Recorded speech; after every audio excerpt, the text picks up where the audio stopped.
অনেক দিন থেকেই আমার একটা পাহাড় কেনার শখ, কিন্তু পাহাড়কে বিক্রি করে তা জানি না। যদি তার দেখা পেতাম, দামের জন্য আটকাতো না।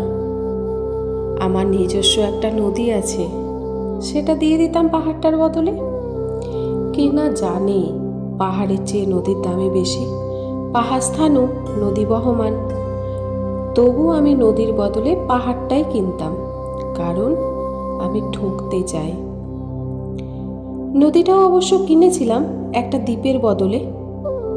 ছেলেবেলায় আমার বেশ ছোট্ট খাট্ট ছিমছাম একটা দ্বীপ ছিল, সেখানে অসংখ্য প্রজাপতি।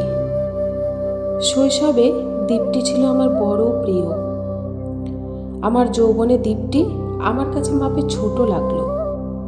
প্রবহমান ছিপছিপে তন্নি নদীটি বেশ পছন্দ হলো আমার।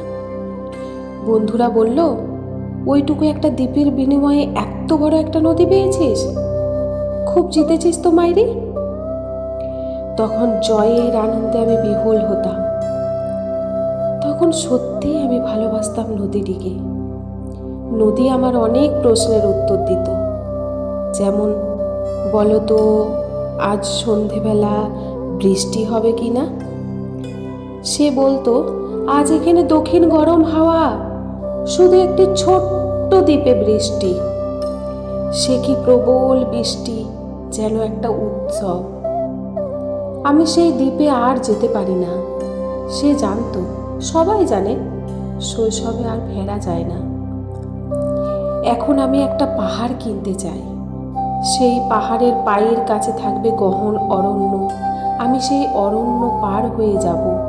তারপর শুধু রুক্ষ কঠিন পাহাড়, এক্কেবারে চূড়ায়, মাথার খুব কাছে আকাশ, নিচে বিপুলা পৃথিবী, চরাচরে তীব্র নির্জনতা। আমার কণ্ঠস্বর সেখানে কেউ শুনতে পাবে না।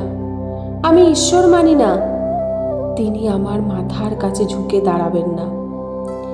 আমি 10 দিককে শুধু উদ্দেশ্য করে বলবো, প্রত্যেক মানুষই অহংকারী। এখানে আমি একা, এখানে আমার কোনো অহংকার নেই। এখানে জয়ী হবার বদলে ক্ষমা চাইতে ভালো লাগে।